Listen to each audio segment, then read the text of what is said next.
Kia ora anō, kia ora koutou, and thank you for those who are staying, and we do understand that some of you may have to slip out and get going, and we promise we won't be too long, so you will get drinks and nibbles when they come out soonish. So welcome to the Tira Whakamātaki networking drinks, and many thanks for joining us after what has been a really stimulating day of discussions. We promise to add to that conversation with some additional thought around the implementation of Indigenous knowledge into the science framework. Tira Whakamātaki, as Waitangi alluded, is an organisation born out of a need for Māori knowledge to be included and embedded into how we manage our environment relative to what the environment needs, not what we want from it. It is about using traditional knowledge to preserve and respect our ecosystems so that we can prosper for many millennia to come, because at the rate we are going, we will not. I'm excited to share with you in a moment the mahi we are doing, a very brief explanation of what we're doing and who we're working with, and then I'll pass the podium over to our First Nation brother Danby, who has come all the way from Newfoundland, or from Toronto, but Newfoundland his homeland, to share his message with us all. After Danby, you will have the opportunity to ask questions and have a drink, ask questions of our panel, so feel free to ask them those tough questions. They are ready to answer them.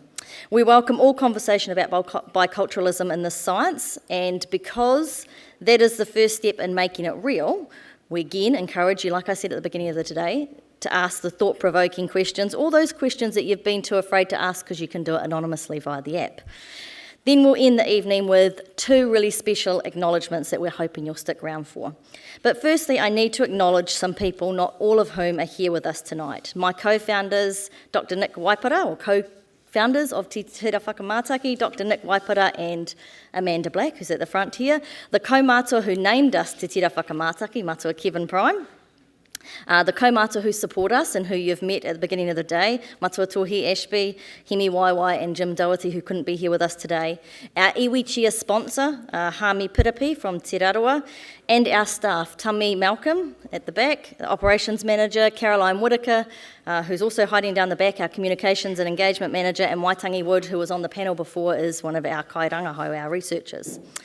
It surprises me that in 2019 we're still having conversations about the relevance of Indigenous peoples and their knowledge in the development of environmental management practices and tools, especially those necessary for the protection and restoration of our biodiversity. But I guess we're at least still having those conversations. We just have to turn those conversations into actions. Now, I know for those of you in this room, my learned colleagues, the people that I used to work with at the universities and people I still work with, that we've moved on quite significantly with those conversations, and that the argument is not really one now about justifying, but rather how we turn the ideas into actions.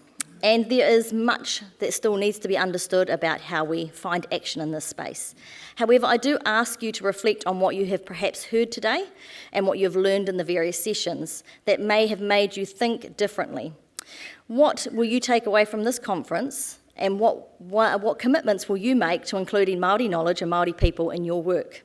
There is a reason that we included Māori on every panel of this conference, and it was to highlight the relevance of Indigenous knowledge or mātauranga to the work that we do in the Challenge and the work that we do at Te Tira Whakamātaki.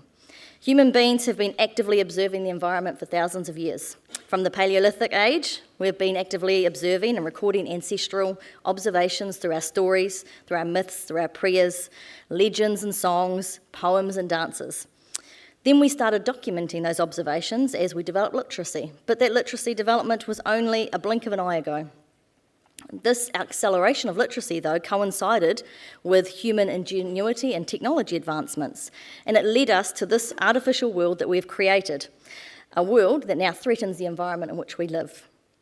Those who were once held in the highest regards in our communities, our fountains of knowledge, our shamans, our tohunga, our elders, our medicine men, they've been overridden and replaced by scientists, technicians, entrepreneurs. Science and technology has effectively overridden the connection to Earth. We now seek truth in only that which is written and recorded, and we give little or no importance to the narrative that has endured us for generations. Unfortunately, this belief has taken away from nature's truth, the truth that we once found in nature's streams, in her beaches, in her lakes, in her forests and mountains, in the bird songs and the animals, the celestial skies that we've observed for thousands and thousands of years. These natural elements at one time lived alongside of us, and we were in awe of them and we respected them. And now as humans we desolate them. And we have no regard for nature, and our ignorance and greed has depleted them and led to those graphics that Vicky showed us earlier. As Aroha said earlier in her panel, financial economics and the values of our economy and our value of consumption and growth have taken over our value of human well-being, nature's well-being, and the health of Papatuanuku me Ranginui. Our devotion to modern science and its underlying principles and ways of understanding the world have created an analytical technique of scientific reductionism that urges followers to divide and conquer. One where we are nothing but the sum of our parts, where nature is something to be consumed for our use. Humans have become quite separate from nature because we believe that nature isn't able to rationalise. In fact, do you remember the Cartesian view of the world? The Cartesian view of the world said that animals lacked rational thought, so therefore they had no soul and they could feel no pain, and therefore we could do what we wanted to them because we could only damage them, not hurt them. Imagine telling that to the dog lovers of today. And imagine what the Cartesians thought of trees and plants. Fast forward to 2019, and now all of us in this room acknowledge that organisms and living systems operate as whole ecosystems. We all know that the parts are integrated, interrelated, and operate in a holistic, with a W, and a holistic with an H, system that cannot be clearly and distinctly divided from one another. We know that animals are capable of rational thought and do indeed feel pain.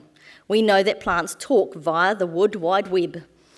And we know this because our science tells us this is to be true, because we have delved sufficiently into our science to discover it, and so now it must be true. However, even though we believe that we are now just discovering these truths, Indigenous knowledge systems and teachings remind us that our ancestors already knew all of that. And I mean all of our ancestors, not just Māori. All of our ancestors already knew that the wood wide web existed. They knew, and I'm sure Danby's background and Mi'kmaq talked about animal councils. We knew that animals came together to have council.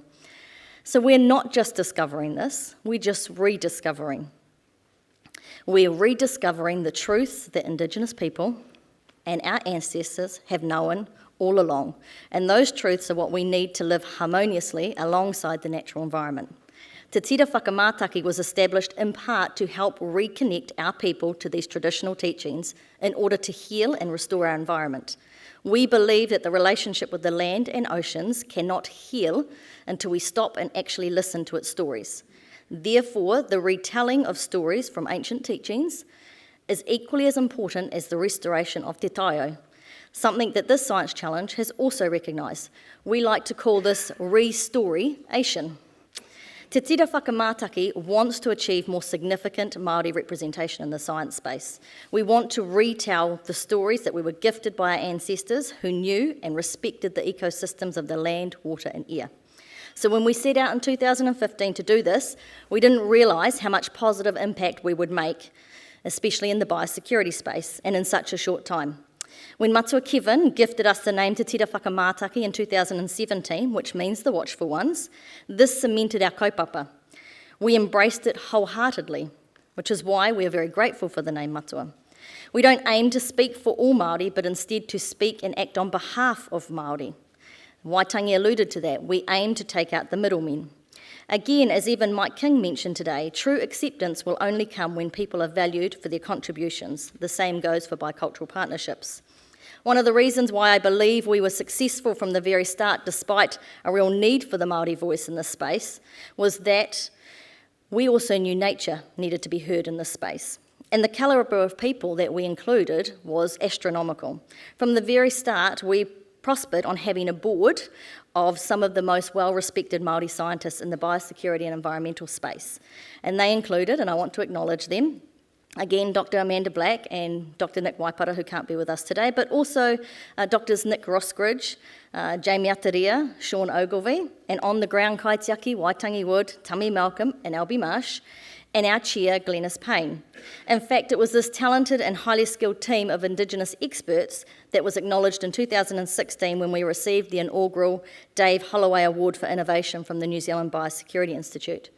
In 2017, we had a big year again when we were mandated by the iwi Chairs Forum to be their biosecurity voice and presented with the inaugural Māori Biosecurity Award by MPI.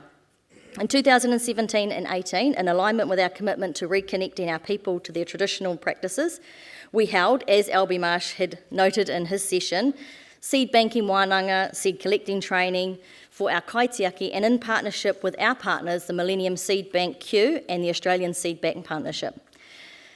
We sent 2 kaitiaki to the Millennium Seed Bank for a 3-week residential seed banking course. And in addition to that, we also supported the Wine Growers Research Program on Zyala, supported engagement on the Samurai Wasp application to the EPA, participated in every Biosecurity 2025 working group and subcommittee, and we all know that there were plenty of them, offered advice and support to numerous CRI scientists, university academics, and more importantly to kaitiaki. We undertook surveys, interviews, fieldwork with our communities. We captured their stories, their attitudes, their aspirations, and we tried to turn those into actions on the ground. Plus, we did much, much more. And almost all of this work was done in kind and out of the pockets of our research teams because, quite simply, it was the right thing to do. In 2018, we established ourselves as a limited liability company to take on contract work. And in 2019, very soon, we will transform into both a charitable trust and a social enterprise. We will open our doors to subscribed members, so keep an eye out for that. And we will welcome conversations with entities who want to formally partner with us, much like the Biological Heritage National Science Challenge has been doing since our very inception in 2015. In the next few months, you will see the rollout of a new legal structure, a new brand, some new people, and a clearly articulated strategy, which will culminate in our vision for a Māori-owned and run seed bank in the Pacific. This is the aspiration that iwi Chairs have mandated us to drive, and it also is the aspiration of our communities. So our long-term strategy has an international element, a seed bank for the Pacific. This is in large part due to 2 factors. The first is that it reflects the genuine intention for interconnectedness across the world in an environmental framework, especially that with Indigenous peoples. And secondly, it's our commitment to supporting each other, to be one of the entities that recognises the importance each of us has in providing solutions and to support the sharing of those suggestions in a supportive environment. Again, as Mike said, it is about being supportive of the system as well as Māori on a global level. So to provide us with a bit more of an understanding about the interconnections between our global stories and our environmental goals and aspirations is Danby.